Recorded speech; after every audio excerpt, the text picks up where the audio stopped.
Assalamualaikum warahmatullahi wabarakatuh, Pak. Waalaikumsalam warahmatullahi wabarakatuh. Ini tamu kita yang kedua, namanya Bapak Windu, Pak ya. Ya, Windu itu berapa sih, Pak? Windu itu kalau arti Jawanya 8 tahun. 8 tahun, Pak ya. Ya, 8 tahun. Asal usul namanya itu dari apa, Pak? Sebetulnya kalau berbicara sejarah ataupun asal usulnya, nama Windu itu ada maknanya. Jadi usia perkawinan bapak sama ibu itu baru mempunyai anak saya pada usia perkawinan 8. Oh, 8 tahun punya 8 tahun baru mempunyai anak. Makanya nama saya itu Windu Biantoro. Windu Biantoro. Ya. Windu itu 8 tahun. Biantoro itu muncul ataupun jumedul. Artinya apa? Muncul. Baru 8 tahun itu muncul. Nah, Bapak ini selaku apa ya? Kepala istilahnya direktur utama. Dirut. Ya, dirut. Di Perusahaan Umum Daerah Air Minum. PDAM. Nah, Tirta Cahya Agung Kabupaten Tulungagung. Tirta Cahya Agung. Nah, Pak Windu ini tamu kita yang kedua, ini adalah seorang direktur utama, biasa disebut dirut, di perusahaan PDAM Tirta Cahya Agung. Tulungagung, Pak ya. Nah, kebetulan ini kita ini nggak janjian hari ini, bapaknya lagi makan di warungnya yang pertama tadi namanya Pak Winarto, dan kebetulan bapak ini ada. Saya minta tolong bapaknya mau Pak ya jadikan narasumber. Siap. Gini Pak, acara ini sebenarnya adalah proker kami dari mahasiswa IAIN Tulungagung yang sedang mengadakan KKN, yaitu kuliah kerja nyata. Berhubung karena kondisi yang seperti ini, maka kita tidak banyak yang bisa kita lakukan untuk program kerja kita. Nah, karena di masa ini itu yang paling sulit atau yang paling jadi permasalahan adalah soal ekonomi. Maka tema kita yang kita angkat hari ini adalah ekonomi. Kalau Bapak kan kerja nih Pak ya, di perusahaan, sebuah perusahaan. Kalau saran Bapak sendiri nih Pak ya, untuk anak-anak muda atau mahasiswa yang baru lulus, entah itu yang masih kuliah terus akhirnya pandemi kan di rumah nih. Ya. Terus ada yang juga yang putus kuliah dan lain sebagainya. Menurut Bapak nih ya, lebih baik mereka itu cari pekerjaan atau mereka untuk berpikir untuk mencari membuat lapangan kerja sendiri Pak? Kalau yang pertama, yang penting itu bagi anak-anak muda itu ada niat dulu. Oh, niat. Ada niat dulu. Artinya apa? Niat untuk mengisi satu kehidupan. Satu kehidupan. Nah, di dalam mengisi satu kehidupan ini ada beberapa ilmu yang bisa kita raih melalui dunia pendidikan. Intinya sekolah dulu. Penting nggak ya? Bagaimanapun juga sekolah itu penting. Akan tetapi yang tidak kalah pentingnya itu adalah satu niat untuk mendapatkan ilmu yang bermanfaat untuk mengisi kehidupan. Ilmu yang bermanfaat untuk mengisi kehidupan. Kalau Islamnya ada mengatakan khairunas anfa'uhum linnas. Jadi orang sebaik-baik orang itu kalau hidupnya itu bermanfaat bagi orang lain. Kurang lebihnya bermanfaat bagi orang lain. Jadi dibutuhkan untuk orang lain. Itu artinya bahwa kita mampu melakukan makna kehidupan. Makanya untuk mengisi itu satu harus ada niat. Yang kedua, kita harus menggali ilmu yang sebanyak-banyak. Menggali ilmu itu bisa melalui sekolah, bisa melalui lembaga yang lain. Makanya saya pesankan kepada anak-anak saya katakan, jangan hanya mengandalkan sekolah. Artinya mengandalkan sekolah. Oh, sekolah ini tenar ini. Jangan. Apa artinya sekolahnya baik kalau ilmunya tidak dimanfaatkan dengan baik juga? Makanya aspek manfaat itu sangat penting. Nah, untuk bisa menopang itu yang ideal ada niat, terus kemudian tentunya kalau ada niat pasti ada kemauan, ya dah, kemauan. Kemudian yang ketiga adalah menempuh jalur pendidikan. Nah, karena apa? Saya tahu bahwa anak-anak sekarang ini, anak saya butuh pengetahuan yang baik, butuh pengetahuan baik. Dan pengetahuan baik itu harus melalui satu keilmuan. Gini Pak, Hari bilang kalau menempuh dunia pendidikan itu penting Pak ya. Berarti intinya itu sekolah itu penting. Nah, di era ini Pak, ada banyak sekali bahwa seorang mahasiswa yang belum lulus karena adanya pandemi ini, adanya pemikiran bahwa, waduh, aku kuliah buat apa, gitu loh Pak. Terus ada yang bilang bahwa yang sudah bekerja, dia tetap mempunyai penghasilan di sini. Karena era pandemi, tapi dia masih tetap punya penghasilan. Sedangkan yang masih sekolah nih, masih kuliah, karena dia break kuliahnya karena online daring, sehingga tapi mereka tidak punya keterampilan, sehingga banyak ejekan bahwa wah kuliah itu nggak penting, buktinya kuliah nggak bisa kerja, mas saya bisa kerja, misal kayak gitu. Menurut Bapak gimana Pak itu? Itu memang kalau menurut saya itu perpaduan, tetap perpaduan. Artinya apa? Memang pengetahuan. Jadi di dalam membangun sumber daya manusia, dalam membangun sumber daya manusia itu, kalau dulu saya sempat mendapatkan ilmunya, itu harus memenuhi 3 kriteria. Yang pertama, apa yang harus kita bangun di dalam rangka membangun sumber daya manusia itu? Apa yang harus kita bangun? Satu, ilmu pengetahuan. Ilmu pengetahuan ini bisa kita raih, bisa kita dapatkan, melalui lembaga pendidikan. Yang kedua, sekolah. Yang kedua, ilmu pengetahuan itu juga bisa kita raih melalui media-media yang lain. Media sosial, tapi itu juga harus kita filter. Harus kita filter. Sekarang itu banyak sekali tutorial yang mengarah kepada kemampuan ini, pada pengetahuan itu. Artinya apa? Pengetahuan itu kan yang sebelumnya kita belum tahu menjadi tahu. Menjadi tahunya itu diraih dari mana? Dari sekolah, ada dari lembaga yang lain barangkali. Sehingga banyak sekali hal-hal yang berkaitan dengan bagaimana kita mendapatkan ilmu pengetahuan. Jadi ilmu pengetahuan kurang lebihnya bisa diraih di sekolah maupun diraih di media yang lain. Karena sekarang itu banyak medianya. Itu gitu ya. Yang ketiga. Yang pertama tadi pengetahuan. Knowledge. Bahasanya knowledge. Oh, berarti yang pertama pengetahuan bisa diraih dari satu tadi lembaga pendidikan, yang kedua adalah media. Berarti yang kedua. Knowledge. Yang kedua adalah keterampilan, skill. Skill ini baru kita ketahui ketika kita masuk pada dunia kerja. Kita praktek Pak ya, berarti kita tahu skill kita kalau gimana. Kita sudah dapat ilmu pengetahuan, coba kita aplikasikan. Oh, jadi tidak hanya pengetahuan Pak? Iya, pengetahuan tapi juga skill, aplikasinya. Skill itu apa? Ya, skill, keterampilan. Seseorang yang bisa melakukan secara berulang-ulang kan akhirnya menjadi seorang ahli. Nah, keahlian menjadi baik itu akan ditempa melalui pengalaman. Yang ketiga yang tidak kalah pentingnya adalah attitude. Sikap, bisa mental, bisa kepribadian.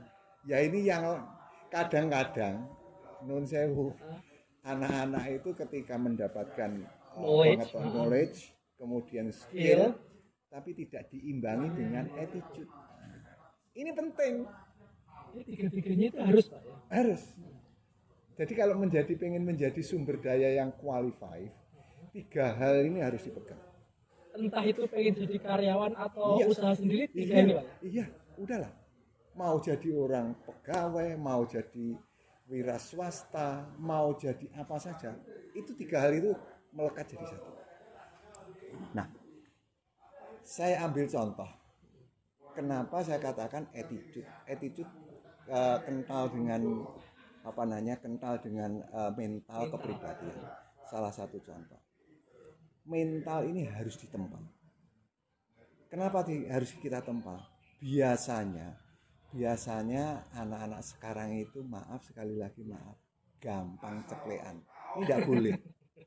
Ini tidak boleh. Ini harus tahan uji. Iya, gampang dan hati, Pak. Harus dan itu tidak boleh. Ini bagian dari membangun sumber daya manusia. Ya.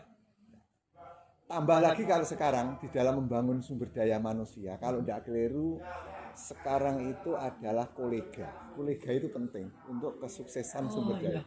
Kolega itu penting. Kolega itu. Yang keempat kalau tidak keliru, kelima kalau tidak keliru itu adalah dunia digitalisasi. Karena di era ini. Tapi secara prinsip di dalam membangun sumber daya manusia itu adalah ada 3. Itu pengetahuan tadi. Pengetahuan, keterampilan, skill, attitude. Saya contoh ya. Seseorang yang di dunia usaha, tolong cari customer untuk menawarkan dagangan. Jualan. Kalau tidak punya mental baik, biasanya wes wegah aku ndak ya. Akan seperti itu. Satu. Maunya apa? Maunya yang enak-enak saja.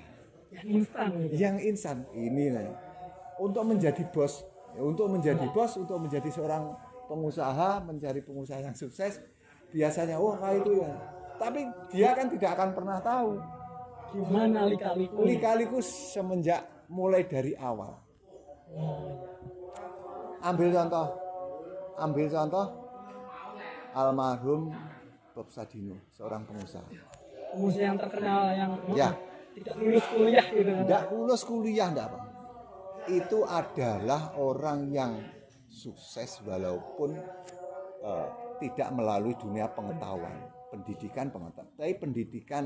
pengetahuan ini digali melalui pengalaman bekerja. Kemudian Kolonel Sanders, orang yang mempunyai Kentucky Fried Chicken, orang Amerika. Itu dulunya juga seseorang yang gagal.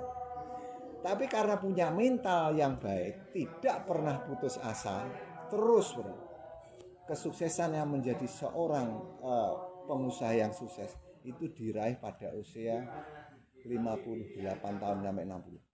Baru sukses. Jadi mulai awal kecil itu orang itu istilahnya nibonani. Ini yang biasanya tidak dilihat oleh orang-orang lain, ya, orang-orang anak-anak sekarang. Kenapa terjadi sukses? Ternyata sukses itu perlu perjuangan. Nah, perlu perjuangan itu lekat dengan yang namanya membangun mental kepribadian yang baik. Berarti intinya 4 ini penting dong, Pak ya? Penting. Saya katakan penting. Entah itu jadi karyawan atau jadi pengusaha. Ya. Di samping itu, Pak, biasanya nih, bahkan ini adalah pemikiran orang tua, bahkan mahasiswa ketika mereka masuk sekolah, kan dari SMA kan ada nih Pak ya, yang jurusan umum namanya SMA. Nah SMA kejuruan, SMK-nya kejuruan. Terus ketika lulus, bahkan ketika kuliah itu pasti ada kejuruan, misal kayak saya jurusan keguruan seperti itu. Ada yang berpikir bahwa kuliah geopo, bahasa Jawanya Pak ya, kuliah geopo lah, jurusan keguruan ujuk-ujuk bakul beras, misal kayak gitu. Menurut Bapak, apakah pendidikan itu masih penting dalam hal ini, Pak? Masih penting. Bahkan ketika mereka jurusannya seperti itu, dengan endingnya mendapat pekerjaan di jurusan lain. Iya. Itu sering terjadi. Sering terjadi di tengah-tengah masyarakat. Apakah itu sebuah kegagalan, Pak? Enggak, saya katakan enggak. Enggak sama sekali. Pertanyaannya, apakah katakanlah ini kita ambil contoh, ilmu keguruan, apakah harus menjadi seorang guru? Apakah harus menjadi seorang guru? Makanya saya katakan tadi, tiga hal dalam membangun, inti di dalam membangun sumber daya manusia, mulai dari knowledge, dari skill, sama dari attitude. Ini yang harus kita bangun. Entah mau jadi apa. Itu berjalannya waktu yang akan menjawab. Berjalannya waktu dengan baik. Namun setidak-tidaknya ketika kita hidup di tengah-tengah masyarakat yang plural ini, ya, yang kompleks ini, kita itu sudah punya bekal. Kita punya bekal. Bekal apa? Ilmu pengetahuan. Pengetahuan. Kemampuan punya. Keahlian punya. Keahlian. Kita tidak pernah putus asa karena mental kita sudah tertempa. Ukir kayu juga kemampuan. Jadi saya pesankan kepada anak-anak saya, tempuhlah ilmu pengetahuan. Tidak peduli nanti jadi apa. Iya. Kemudian kita bangun juga keahlian, skillnya juga kita bangun. Kemudian attitude-nya juga harus kita bangun dalam rangka untuk menjamin agar hidup kita nanti bermanfaat sebagaimana. Jadi inti dari semua ini adalah untuk menjadi bermanfaat bagi orang lain. Nah kalau kita tidak bermanfaat bagi orang, untuk apa hidup? Iya, Nah kalau kita tidak bermanfaat, aku tidak bermanfaat pada sampean. Mas apa tadi kalau? Antoni saya. Nah, Mas Antoni, saya tidak bermanfaat pada Pak Antoni. Loh, untuk apa saya hidup? Jadi hidup ini harus saling membantu, saling melengkapi satu sama lain. Itulah maknanya hidup. Untuk selanjutnya Pak, ada banyak mahasiswa itu yang berpikir bahwa kesuksesan itu diraih ketika kita itu mendapat sebuah pekerjaan yang jaminan. Misal guru, mungkin Bapak PNS juga Pak ya? Ya, kayak perusahaan PNS juga. Itu dianggap sebuah kesuksesan. Ada juga yang mereka bahkan padahal jualan bakso nih Pak ya, dia bisa bertani, bisa berkembang, itu masih belum dianggap sukses. Sebenarnya menurut Bapak definisi kesuksesan itu apa? Orang yang mampu, kalau saya loh ya, saya pribadi, orang sukses itu adalah orang yang mampu menyelesaikan masalahnya sendiri. Orang yang mampu menyelesaikan masalah sendiri guys. Setiap orang punya masalah. Pasti punya masalah. Ketika mereka bisa menyelesaikannya, berarti sukses Pak ya? Sukses. Kesuksesan itu tidak akan pernah ada hentinya. Karena apa? Yang namanya masalah itu selalu timbul. Entah kita di posisi apa Pak ya? Di posisi apa? Makanya jangan berkecil hati, ya, jangan merasa rendah diri ketika melihat orang yang menurut ukuran Mas Antoni tadi itu orang sukses. Semakin tinggi jabatan seseorang, semakin tinggi tingkat sosial masyarakat, tingkat sosial seseorang, masalahnya akan semakin besar. Nah, itu catat coba. Catatan guys. Semakin tinggi jabatan, semakin tinggi tingkat sosialnya, berarti masalahnya semakin besar. Ya. Kalau tidak mau menghadapi masalah, jangan hidup. Selesai Pak ya masalahnya. Sejak lahir jadi masalah. Ya, masalah. Kita bangun tidur itu sudah masalah. Bangun tidur itu masalah. Contoh ya, kita bangun tidur, langsung ke belakang. Apa ada masalah? Sehingga kategori sukses orang yang mampu menyelesaikan masalah. Makanya sekarang itu maaf, sekali lagi maaf. Kadang-kadang banyak orang yang stres, ada tekanan, ada itu. Karena ya mentalnya tertekan, itu tidak mampu melakukan hal-hal yang barangkali melakukan hal-hal untuk memecahkan tekanan itu sendiri. Karena pada prinsipnya stres itu adalah kondisi seseorang yang tidak mampu merespon merespon masalah yang terjadi. Makanya dia stres Pak ya. Daerah ini banyak banget Pak yang stres ya. Nah monggo, yang jelas insya Saya Allah tidak. seperti itu. Iya. Makanya sekarang itu enjoy saja. Enjoy saja. Masalah itu sebagai bumbu kita. Orang yang diberi masalah itu sebetulnya ujian untuk menjadi yang lebih baik. Dari Bapak yang bilang bahwa tadi manfaat Pak ya, kita mengulik Bapak. Saya mengulik dengan bahwa manfaat untuk sebuah pekerjaan Bapak yang seorang dirut PDAM, bisa Bapak jelaskan kira-kira manfaat apa yang bisa Bapak atau perusahaan Bapak itu berikan kepada masyarakat itu sendiri? Satu, saya kalau berbicara tugas pokok dan fungsinya, saya ini adalah membantu pemerintah daerah kabupaten untuk memberikan pelayanan air minum kepada masyarakat. Pelayanan air minum. Ya, pelayanan air minum kepada masyarakat.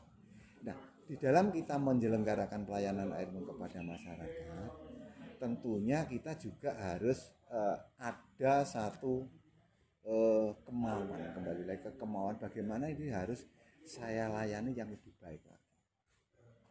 Baik itu kualitasnya, baik itu kuantitasnya, maupun itu kontinuitasnya, keberlangsungannya. Berarti kepuasan. Ya, kepuasan. Jadi ada kualitas, ada kuantitas, ada kontinuitas. Istilahnya di PDAM adalah K3. K3 bagus berarti bagus. Apalagi sekarang alhamdulillah sekarang ini walaupun tidak sempurna, sekali lagi saya menuju kepada satu kesempurnaan. Pelayanan kita itu sudah baik kualitas, kuantitas maupun kontinuitas. Di aspek pelayanan kepada masyarakat, sekarang ini kami sudah mengembangkan bentuk pembayaran yang online. Oh, jadi nggak repot-repot Pak ya? Nggak repot. Jadi di masa pandemi sekarang ini, apalagi kayak gini. Pandemi ini, kalau pelanggan pengen membayar, nggak perlu datang ke loketnya PDAM, nggak perlu ke ke Alfamart, Indomaret, bisa langsung gimana? Langsung lewat Tokopedia bisa. Tokopedia. Shopee, link aja. Barusan ini kita Gojek juga gabung dengan kita, alhamdulillah bisa. Manfaat lagi. Nah, itu. Jadi aspek manfaat itu harus kita kembangkan yang lebih hebat. Apa yang bisa kita berarti mempermudah kesulitan orang lain itu juga manfaat. Makanya harus dimulai dari sana. Maunya bagaimana, ada kemauan, kemudian kemauan itu di dalam mengcreate semua hal yang berkaitan manfaat orang lain. Insya Allah agamisnya akan menjawab ke sana. Attitude lagi. Satu lagi itu yang berkaitan dengan kalau dilihat manfaat. Pagi hari ketika orang bangun tidur itu kemudian buka keran air PDAM, banjar bagus. Nah itu kan senang. Sudah area saya sudah bermanfaat bagi orang lain. Ini kalau kita mau menghayati akan kesana. Berarti entah itu intinya dari semua itu Pak ya, untuk pesan-pesan untuk anak muda ini ketika mereka ingin bekerja, entah itu mau bekerja di perusahaan atau entah jadi karyawan. Itu yang pertama tadi adalah niat. Yang kedua adalah bermanfaat. Keberadaannya itu bermanfaat. Niat, bermanfaat. Apa lagi tadi Pak ya? Ya niat sama bermanfaat. Nah, bermanfaat itu goal terakhir. Ya. Berarti startnya dari niat. Untuk melakukan sesuatu agar bermanfaat. Dan kalau sudah bermanfaat, itu nanti rezeki yang bersifatnya akan mengalir dengan sendiri. Ora sanggula itu nanti kalau sudah bermanfaat itu. Contoh kecil aja. Ketika kita betul-betul ada kemauan yang baik agar kita melakukan sesuatu yang bermanfaat bagi orang lain, ya itu biasanya biasanya karena orang sudah tahu merasakan manfaatnya dari buah karya. Orang lain itu loh akan mencari dia. Iya. Nah ini akan menjadi ladang. Contoh seperti di kebun sari ini. Kata kebun sari. Nah kamu mau katakanlah mau apa namanya niatnya sudah baik, kemudian bermanfaat, penyajiannya baik dan baik, rasanya juga ini yang ketiga tadi kualitasnya itu juga bagus. Orang kan umpama di sini ditutup, di sini kan akhirnya bingung. Aku pengen sarapan kok tutup dan ya. Artinya apa? Kita itu dibutuhkan oleh orang lain. Sampai tukang becak pun kalau diniati itu juga bermanfaat. Tukang grab pun akan bermanfaat. Jadi jangan berkecil hati di dalam mengikuti satu kehidupan ini. Peganglah satu hal bahwa hidup kita ini harus bermanfaat, harus dibutuhkan oleh orang lain. Kalau tidak bermanfaat, tidak dibutuhkan oleh orang lain, buat apa kita hidup? Jadi untuk kita semua nih yang belum punya kerjaan, terus kita nganggur, bingung, kita harusnya mikirnya dari minyak terus mau jadi bermanfaat seperti apa? Ya guys, jadi dari kesimpulan percakapan kita hari ini, dari Bapak Windu ini, yang pertama, kalian harus punya niat nih. Punya niat Pak ya? Ya. Goalnya adalah bermanfaat. Ya. Setelah bermanfaat akan continue. Ya. Kita akan kita dibutuhkan orang lain. Karena manfaatnya itu maka kita tidak perlu mencari rezeki, rezeki akan datang sendiri. Nah, untuk mencapai itu semua, tadi Pak Windu menjelaskan bahwa kita harus mencari ilmu, yaitu knowledge, pengetahuan. Yang kedua adalah skill. Jadi di samping kita istilahnya sekolah Pak ya, berarti kita harus mengasah skill kita dong Pak ya. Nah, skill. Terus yang ketiga adalah attitude, perilaku. Percuma kalau ilmunya baik, skillnya bagus tapi enggak perilakunya jelek Pak. Iya betul. Niatnya juga jelek itu. Niatnya jelek Pak ya. Terus yang keempat mental. Mental itu sudah knowledge. Sudah apa namanya attitude. Terus untuk di era yang seperti ini kita menambahkan yaitu kolega sama digitalisasi. Sebenarnya kalau kita mau mencari itu kerjaan ada Pak ya. Ada. Coba kayak kita ya, ruang apa sih yang dibutuhkan oleh orang lain?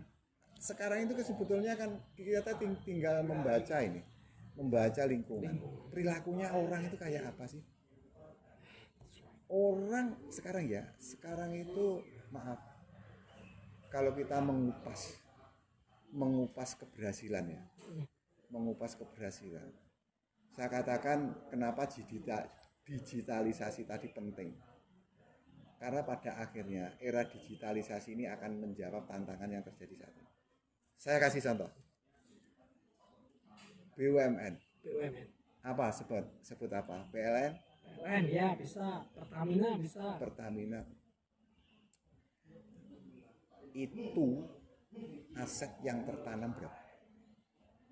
Aset yang tertanam? Yang dia operasikan itu berapa? Waduh. Ini kan tidak tahu, artinya apa? Sangat besar sekali. Bahkan triliunan Pak. Bahkan triliun. Kalahnya dengan apa? Dengan Gojek.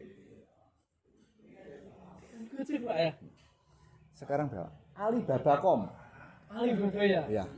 Punyanya Cina ya? Iya, punyanya Cina. Punya Jack Ma. Ya, punya Jack Ma.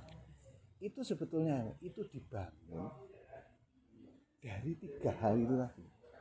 Ada pengetahuan. Paling tidak apa? Kalau untuk menguasai